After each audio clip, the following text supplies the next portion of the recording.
The Journeyman Chapter 8. Corbin did not get back until noon the next day, and since he had stopped at Dan True's for a meal, he knew the talk that was going around the village about Jared. But I told them all they were as mad as witch hunters, he said heartily to Jared, and that if they so much as laid a finger on you, I'd string each one from his own ridgepole. Jared laughed. That's a big order, Corbin. I hope you won't have to take it on. But the plain, blunt honesty in Corbin's face was good to look upon.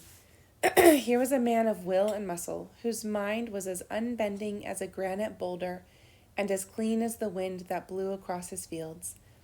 A man who relished what he understood and whose talk was the language of strong hands. What he did not understand, superstition and the like, he would have nothing to do with. I told them they were a parcel of fools and not fit to put a plow to New Hampshire earth, Corbin went on. True it is that it's been a bad winter, but planting time is near and growing weather, then harvest. They'll forget their foolishness once they get to work on the land. They've been sitting around hearths so long that they can't do aught better than gossip like a lot of old women. Your home is here, Jared Austin. We'll get the furniture made, and I'll be glad to have you help me with the planting. But, he hesitated, looking at Jared warily. What is it, Corbin? You're scrawny to do much heavy work. I'm strong enough, Jared said with a laugh. Then he looked away from Corbin for a moment. You're getting married in June? Corbin nodded. June's a good time for a wedding. But if I'm too busy with the land, the lass will have to wait until harvest is over. He sighed. I'm sorry, Jared, that you didn't see the lass. She said she used to know you well, that you grew up together. We were brother and sister, Jared replied, and the saying was easier than he thought it would be. She's that pleased with the walls that you'd think she'd ordered them herself, and I never told her I was having them in the house. Corbin beamed with pride. Jared smiled. I'm pleased at that. So the two men went ahead, getting ready for the spring planting. Seeds stood in their sacks by the barn door. The potatoes were sprouting in the cellar. So ready were they for the ground. The plow was in readiness. The horses were strong and fat from their easy winter in the barn. Everything was at hand but the weather. I think it's pretty admirable that Jared's still helping Corbin and being good to him when he's marrying Jeanette. Yeah. He's not being mean or jealous. Yeah. The season is late this year, Corbin said briefly as April came to a close. The ground was hard with frost. Snow still lay deep on northerly slopes, and the ponds were gray with rotting ice. The frost is out of the ground in the high clearing, Jared remarked, fitting together the joints of a table he was working on. I went up there yesterday, and the ground was soft and moist. We could plow that piece and get it planted. Corbin laughed loudly. What's up there, an acre or two? 'Tisn't worth it, Jared. An acre of seed can give a pile of grain, Jared said quietly. Catch 2 fleas at 1 nip has always been my go-by, Corbin answered. When I put seed in the ground, I like to put it where I can see it grow and where folks going along the road can see it too.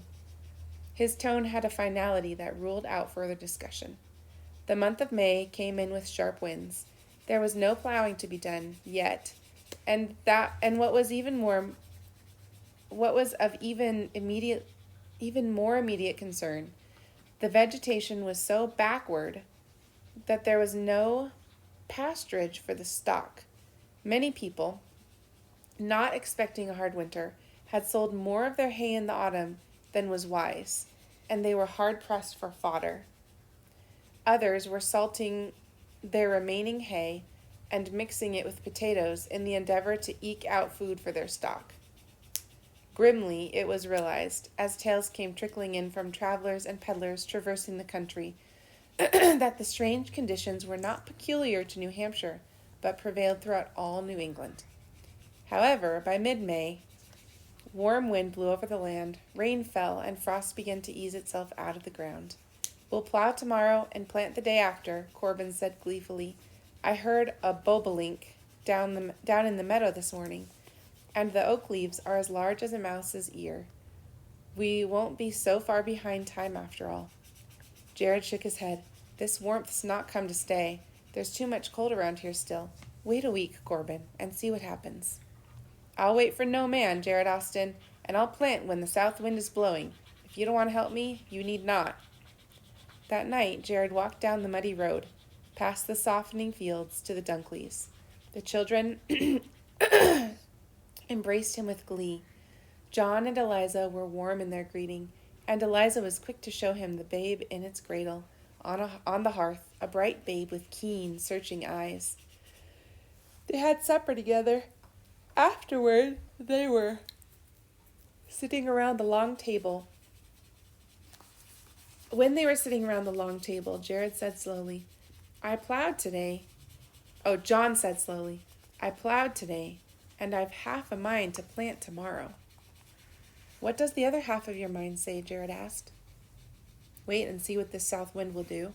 It may shift north, like as not, and bring the cold back again. I want him to wait, Eliza said. Time lost can be regained. Seed lost makes us that much poorer. Do you know what they're talking about? No. If they put the seed in the ground and it's a couple days and those little seedlings germinate and they sprout and then the frost comes back, it'll kill the seedlings. And then they have to plant again and they have to pay for all the seed. So what Eliza's saying and what Jared was saying to Corbin was they should wait. Wait until they're sure that it's warm and that it's not likely to frost again before they plant. Otherwise, they could lose all their seed, which would be devastating. Poor little seeds. That's the better half speaking, Jared said with a smile.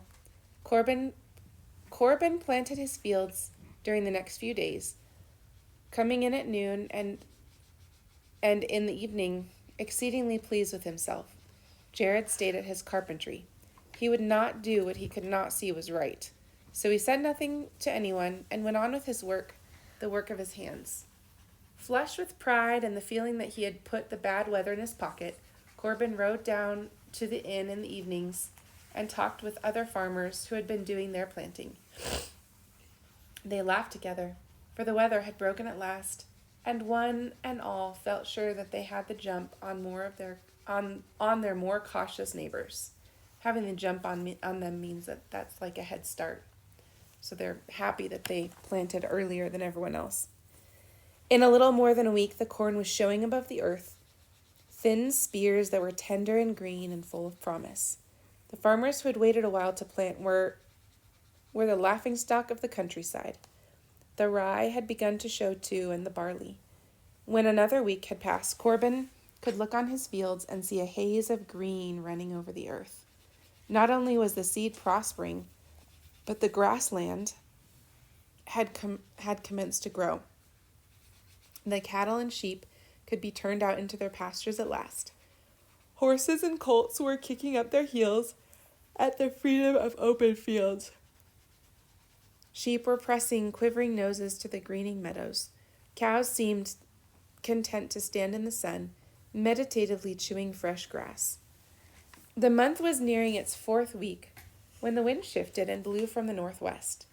Cows and horses and sheep were brought in from the fields that night, and a backlog, like that used in the midwinter, found its place on most hearths. In the white farmhouse on the hill, Corbin Christie paced up and down the kitchen most of the night. But not the will of man, nor his anger, nor the oaths that lips gave utterance to could change the course of the weather. Morning dawned, cold and sparkling. The fields were covered with rime, and the newly leafed trees' budding blossoms were hung with white. Jared watched the sun come up. It's beautiful, he thought, as the crystallized world responded to the light with glittering reflections. On the distant hills, a blanket of snow was laid lightly, like a screen to gather up the rainbow of color carried with the sun. When Jared looked at the hills, there was not a green blade standing above the frozen earth. Corbin said nothing to Jared when they faced each other over breakfast, but his eyes looked like field stones on a winter day, and his lips were set in a hard line. After their meal, he went to his storeroom to measure out new sacks of seed, for he had not spent it all in the first planting. but there were farmers who had, and for them, that morning with its star-tipped, frosty beauty spelled only one thing: starvation for stock and family. Jared went up through the woods to the high clearing. The frost had lain on the earth, but not enough to kill. Seeds planted there a fortnight ago would have been waving its green banners in this morning's wind, for the trees around the clearing gave shelter and protected the land. At noon, Jared asked Corbin to plow in the clearing and plant some seed there. Corbin looked at him as if he scarcely saw him. "And grow grain for the creatures of the woods to eat?" He shook his head and laughed coarsely. Jared breathed deep. "Then may I plant there?" "You?" Corbin stared at him. "If you're that crazy, but not with my seed." I've a bag of seed of my own," Jared said. "Payment on some work done last October." Corbin nodded, hearing little of what Jared said and caring less. Remember that job that Jared got paid in a bag of seed? The first few days of June brought such warm rains and healing sunshine that the farmers who had not yet planted hastened to make up for lost time, and those who had planted and lost made their ground ready again. John Dunkley was one who put his seed in the ground that week. Reuben and Delight, with smaller bags over their shoulders, worked beside him, and on the sloping hillside, Eliza set the seed potatoes in the warm earth. Tobit helped her, and the babe, swinging in a small cradle from the boughs of an apple tree, crowed to himself at the glory of the day. Corbin Christie strode up and down his fields, tossing the grain freely and singing to the wind, for he had seed to spare, even enough to sell to some less fortunate farmers, and he was pleased with his rolling land. The sun that day was enough to pale the memory of misfortune with its warm rays of assurance. Jared took the gray one up to the clearing and started to plow the land. The gray one had never bent herself to field labor. When she struck a boulder, she would become obstinate and bulky.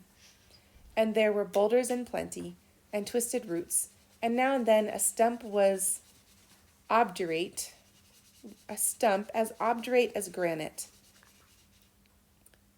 I've never heard that word before, obdurate.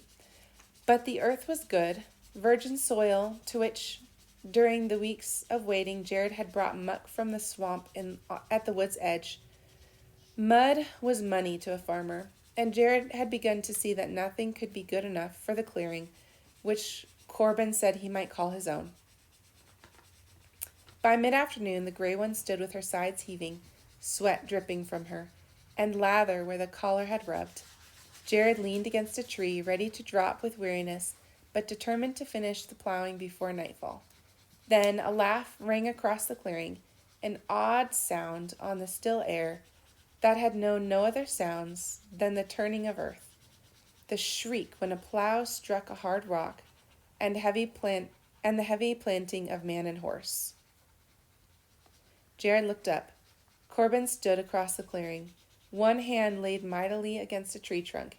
He had finished his work, and with the freedom a man feels when his work is done while others are still toiling, he had come up to watch Jared. "You're crazy, Jared Austin," he called with a laugh. "Plumb crazy to think you can make this land fit for grain." Then, with a dozen long strides, he had crossed the rough furrows and was standing behind Jared. "Howbeit, hard work is a good kind of craziness." Jared started to speak, but the weariness in him found words long in coming. Corbin had picked up the reins that lay over the handle of the plow. "I'll do a mite for you. Come on, girl," he bellowed. The gray one pulled together her heaving sides and bent to the plow, responding to Corbin's knowing hand as she had not all day to Jared's. For Corbin seemed to sense rocks that would veer to the left or right so they were not struck. And he had a feeling for the depth of the plow in the earth, so the mare found the strain less. Long before sunset, the field was finished and lay fallow to the coming night. The two men walked down the path through the woods, the mare following slowly behind them. "Planting tomorrow?" Corbin asked. Jared shook his head. "The land will do better if it lies open for a few days, and there's still harrowing to be done. I'll plant next week." Corbin nodded his head. Have it your own way with your own land. My seed is all in again and will be sprouting soon these fine days." "You were fortunate to have so much seed," Jared said. Corbin smiled. "A good granary and a good woodpile. Add them together and they make a good husband, just as sure as adding 2 and 2 makes 4. The work of the day and the accomplishment gave Corbin a sense of well-being that could surmount the past. "Hard times come often for a farmer," he went on, "but they go too. You have to take the rough with the smooth in this life." Before the end of the first week in June, the cold came on again with high winds and the ground freezing at night, and it held for more than a week. Many a farmer saw his beans and tender plants that had been coming along nicely cut to the ground as if a sword had run over the earth.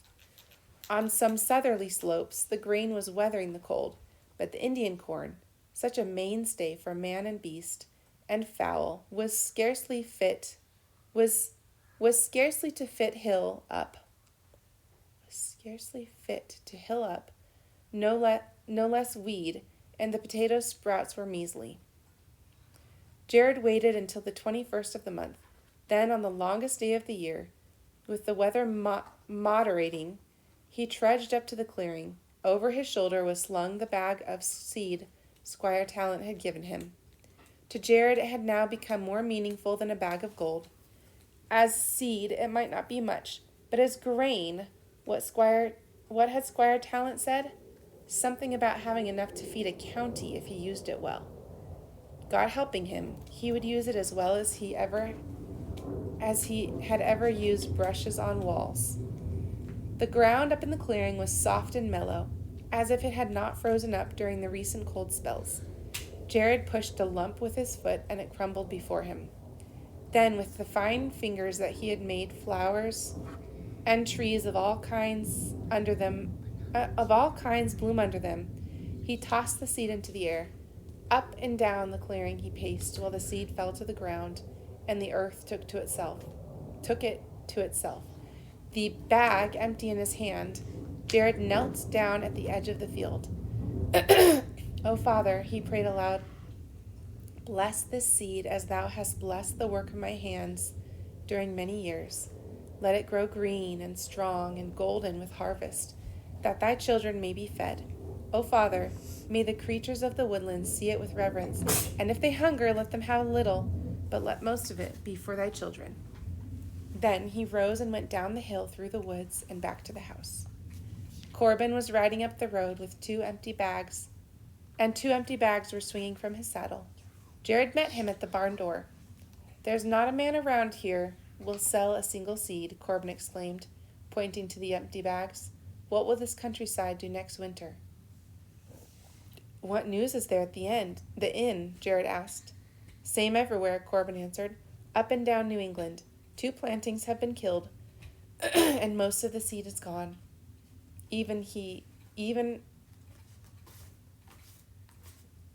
Prices are so high in York State that no one could buy seed, even had he the heart. There won't be a loaf of bread on a single table this winter." "But there'll be potatoes," Jared reminded him. Corbin nodded. "Maybe. Small potatoes and few in a hill." "Any further news?" "Bad news. As if starvation weren't enough, there's sickness. In the west, the spotted fever has struck some villages, but you can't find out where it is, as there isn't a peddler who will go near it." They turned slowly and went into the house. Jared wanted to ask Corbin about his marriage, since June was more than half gone. But the man had more on his mind than a wedding, and his wrath broke easily. Hard luck had made him touchy. I think he means that Corbin is a bit on the angry side these days. Their rooms were furnished, now plain wooden table and chairs, and a wooden bed simply but strongly made with a turning here and a bit of carving there to break the severity of its lines. There was no color or grace in the house that would come with the woman when her hand wove bright woolens and coverlets, and her fingers set out pewter plates with their soft gleam, and china with its delicate light. Only the walls brought a measure of beauty, And Jared looked on them gratefully during these days of strain. The hearts and bells and twining flowers pleased him and brought him a smile to his lips. But Corbin walked past them now as if he did not see them. It was a small meal they had that night, for with the prospect of scant food for months to come, it was best to be sparing with what was at hand. Corbin helped himself to more cheese. It's a terrible thing to have a hole in you that's always empty, he said. Jared looked across the table at the big man whose clothes had already begun to hang loosely on him. I've often been glad the Lord made me thin, he said with a quiet chuckle. When I was a little shaver, and my father used to beat me, there wasn't much of me to feel the rod. When the weather was cold, there wasn't much of me to cover up. Corbin put his head in his hands. Man, how can you laugh at times like these? My heart is so heavy within me that I'd be afeard to go near water, for I'd drown as sure as if a millstone tied around my neck. He raised his head quickly. Did you hear that knocking at the door? Jared nodded. They listened again. It was not the bold sound a man makes when he seeks company, or the urgent sound a woman stirs when she's after help, but a light, questioning knock. Someone's wanting shelter, Jared said, rising quickly. 'Tis a woman, too, Corbin muttered, striding across the room to the door. He flung it wide open so that the light of the room might shine on whoever stood on the doorstone. Jeanette! He exclaimed. Jared came hastily to the door. Jeanette Thaxter, he cried aloud, his joy in his voice. Jared saw them, both, and then, wide-eyed and travel-stained, dropped down on the doorstone and started weeping. A bundle she had been carrying slipped from her hands and rolled onto the grass. Corbin stood dumbfounded at such a visitor and such behavior. But Jared knelt down on the doorstone beside Jeanette and started to help her up. She's near spent, Corbin. Give a hand that we may bring her in, then fetch a noggin of milk. They brought her into the kitchen and set her in a chair. Corbin brought some milk and offered it to her. She pressed it to her lips and drank eagerly. Then she looked up at him. Oh, Corbin, that's the first milk I've tasted all this month. How did you get here? Corbin asked, still looking at her as if she might vanish any moment. I walked, she said. Over the mountain? Corbin asked in amazement. Yes, Jeanette said. And Jared watched as she tossed her head till her brown hair spun around her face, as it had when she was a little girl. Up the mountain and down the mountain, through the woods and over the roads, and whether I've still shoes on my feet is no matter, for I've new ones in my bundle. Oh, where's my bundle? She looked around her, alarmed at the thought of its loss. Jared hurried outdoors and picked it up from the grass. He placed it on the table beside her. She smiled gratefully up at him. Corbin reached out toward it. What's in it? My wedding dress, she said. Your wedding dress? Corbin gasped. Why, yes. You said you'd come for me before June was out. Mother thought you hadn't because you'd heard about our village, and she bade me come to you. Heard what about your village? That we've had sickness there. What sickness? The spotted fever. But Corbin... He let out an oath and backed away from her, as if he had touched fire. Get out of my house, Jeanette Thaxter. Get out of my house. I'll have no sickness here. Oof. Is that a way to treat your fiancé? No. But Corbin, He reached forward and seized the noggin from which she drunk her milk and dashed it on the hearth, where the dull thud of its splintering pieces echoed in the room. Jeanette looked questioningly at Jared. Best do it as he says, Jeanette. She moved reluctantly from the chair and started towards the door. Jared, I've no place to go, she began, and I'm so tired. This is my house, isn't it? I thought... Jared picked up the bundle and put it under his arm, then placed his hand lightly on her shoulder as they went out the door. I'll find a place for you to stay, he said to her. In the dark, outside the house, he looked at her earnestly. Don't anger him, Jeanette. He's suffered hard this spring, and things prick him easily. Wait here for me till I get the mare. He went back to the house, where Corbin had picked up a broom and was sweeping the floor wildly, as if the very dust of Jeanette's feet held contamination. Jared laid his hand on his arm. Ease yourself, Corbin, and hearken to reason. The sickness was not near Jeanette. No girl who can walk for 2 days and a night has anything brooding in her. I'll take her to Eliza for a while, but give me a word of comfort for her. She'll want to know when you'll be marrying. Don't do that, please. Yes, Mom. Corbin looked up dully and shook his head. Not till harvest. I've too many things to do until then. A woman can ease a man's way, Corbin. Corbin shook his head. Not till harvest. If we get harvest. Jared fetched the gray one and set Jeanette on her back. Then he walked beside her down the road. She's the filly that used to run in the pasture near your house, Jared said. Would you know her now? Of course I would. Jeanette put out her hand and stroked the curving neck. She's grown fine and strong. He smiled up at her. She moved her hand quickly from the gray one's arched neck to Jared's thin shoulder. Oh, Jared, I'm pained to tell you, but your father died last week. My father? Jared repeated, stunned by the news. He had not thought anything could bend even Austin to its will, and it was hard to grasp the fact that death could. Was it an accident? He asked. No, Jared, it was spotted fever. My mother would not let me go near your house because of my being married so soon. Who buried him? Nancy Austin did. No one else dared go near. Is she all right, and the girls? Jeanette nodded. Yes, and your little brother too. Had you forgotten him? He's near 7 now, and a fine hand for work. Jeanette, are you sure that you were nowhere near the sickness? I promise you that I was not, Jared.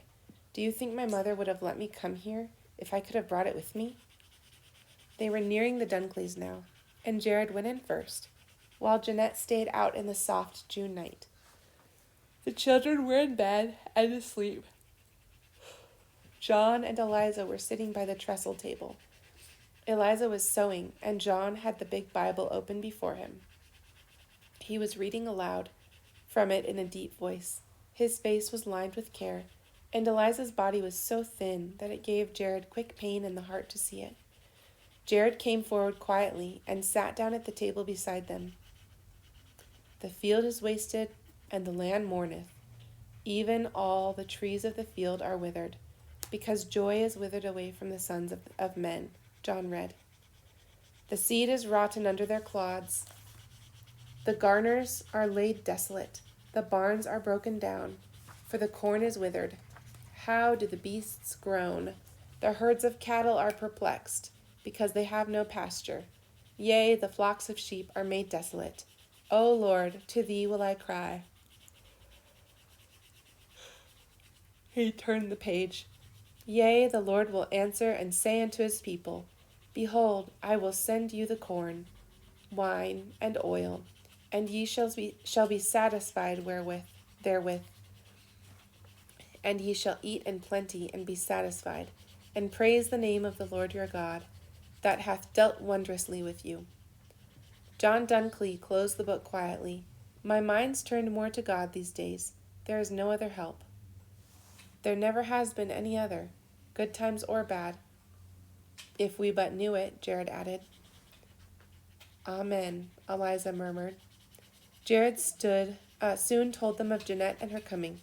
Of course she can stay with us until the marrying, Eliza said quickly. John nodded. I don't know what we'll give her to eat, but she can stay with us. She'll work hard for you with the strength of her body and her 2 hands, Jared promised eagerly. A thin, wiry line that in better days might have been called a smile spread across John's face. All the hands in the world working for you won't do that much good if the weather doesn't work with you. John went out and brought Jeanette in.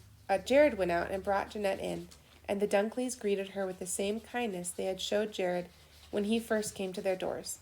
But, girl, you must be that spent, Eliza exclaimed, as she stirred among her shelves for something to give Jeanette to eat.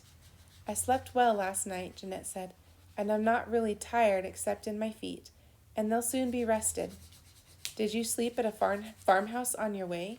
John Dunkley asked. No, in the woods. The woods, he said. But girl, there's bear in those parts. Wolves, too. More than one farmer has lost stock to them this spring, for there's little enough in the woods to feed on, and they're prowling the farms. Jeanette tossed her head. I found a hollow log and stopped up one end. Then, near the other, I built a fire. The log was a safe place, and no hungry creature was going to go through a fire for a meal. John nodded his head admiringly, and Jared laughed aloud at the wit of Jeanette. That was the right sensible thing to do, Eliza Dunkley said, as she put a plate of warm porridge before Jeanette. Sensible, Jared echoed to himself. His years in the world would have caused him to fix a bolder word to Jeanette's deeds. He would have called it bravery of the first order. But here in the country where every day called out the courage of the spirit and bravery was a common thing, there was just one word for it, sensible. Later, riding up the hill in the dark, Jared knew that he must go immediately to his home on the other side of the mountains, that he must see his friends and family once again before it is too late. During this first week of growing, the grain in the clearing would need no weeding.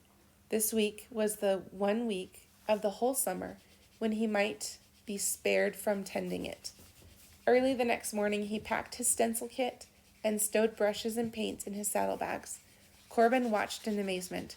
So, he asked finally, New England is too hard for you and you're going west? Jared looked up quickly. Nothing of the kind, Corbin Christie. I'm just going itinerating for a week to help people take their minds off their troubles. You won't find anyone with cash to pay you. I'll do walls for nothing, just to get my brushes quickened again. But I'll be back in a week to tend my corn. Your corn? Corbin laughed. If you harvest enough to put in my hat, I'll say well done. Go along then, and good luck go with you. Jared trotted quickly down the road, waving to the Dunkleys at work in their field, and Jeanette with them. Through the village he went, and then more slowly up the long road to the pass in the mountains. By noon he was on the highland and was riding over the same road he and Mr. Topham had traveled more than 6 years ago. Now he could gaze down into this valley.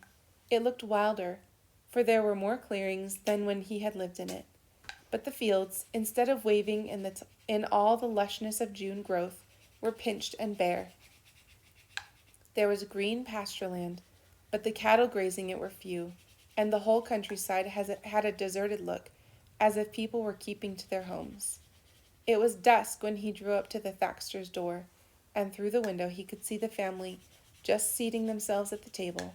He bowed his head as grace was said and thanks offered for the meager supper. As they took up their spoons, Jared raised his hand and knocked on the wide oak slab that was the door. Who's there? Father Thaxter called gruffly. A journeyman painter seeking shelter for the night, and any job of work. There was a sound of benches scraping the floor. Then Father Thaxter opened the door. But it was Mother Thaxter, halfway across the room, still sitting at the table, who first recognized Jared. The years had lain lightly on her, and her feet were still swift in their errands of mercy. She sped across the room and folded Jared in her arms, holding him close to the ample bosom that had given him comfort and haven, to so many. Jared Austen, she cried, clasping his thin body tightly to her. I knew you'd be back. She held him off at arm's length, looking at him with hungry eyes. Inches you've grown, she said finally, but if you've put on a pound of flesh, I don't see it. The Thaxter boys and Jeanette's little sister were clamoring for recognition. Father Thaxter was wringing Jared's hand and trying to lead him to the table where a place was quickly laid for him. Thomas, the oldest boy, ran out to take the gray one to the barn, first setting the saddle with its laden packs just inside the door. Candles were lit and burned far down while they sat at table, asking Jared question after question, first about Jeanette's journey, then assured of her safety and well-being, They asked about Jared himself, about the years since they had seen him, the work he had done, and the places he had been. "We've heard you've got the master's touch in your work, Jared," Father Thaxter said proudly. Jared inclined his head toward the saddle, leaning near the door. "Tomorrow I shall do your north room, as I promised long ago," he said. "Then you shall see for yourselves." Mother Thaxter sent the boys to the loft and tucked the little girl in the trundle bed, loath as they all were, though heavy with sleep, to leave the magic of the newcomer's company. Jared stayed with his father around the table. Soon talk turned to the strange weather which had defiled all attempts at growing. There'll be no corn and little enough hay as far as I can see," Father Thaxter went on. "I've plowed up my fields for the third time in a month, and am now putting them into turnips. Do what the weather likes. It can't do much to spoil turnips. They'll hold the cattle through the winter, and we can eat them too." "It's hard times through all the valley then?" Jared asked, hoping to hear some area that had been spared. Worse than hard, and in some places worse than others," Father Thaxter said stoically. "We've had sickness here." Then his voice took on a new firmness. "But we've had an easier time in this land than our fathers and grandfathers, and if we can't make the best of a spell of bad weather, we're not fit to work the land they opened for us." It was not until an hour later, when Jared and Mother Thaxter were sitting alone by the banked coals of the fire, that he heard what had happened to his father, how the fever had been appearing here and there and laid him low, and how no one dared to go to his help for fear the fever would spread further. "Nancy's been alone in that house for a month, nursing them all. The boy had it when Eben was down, but he's recovered. Now the girls are poorly."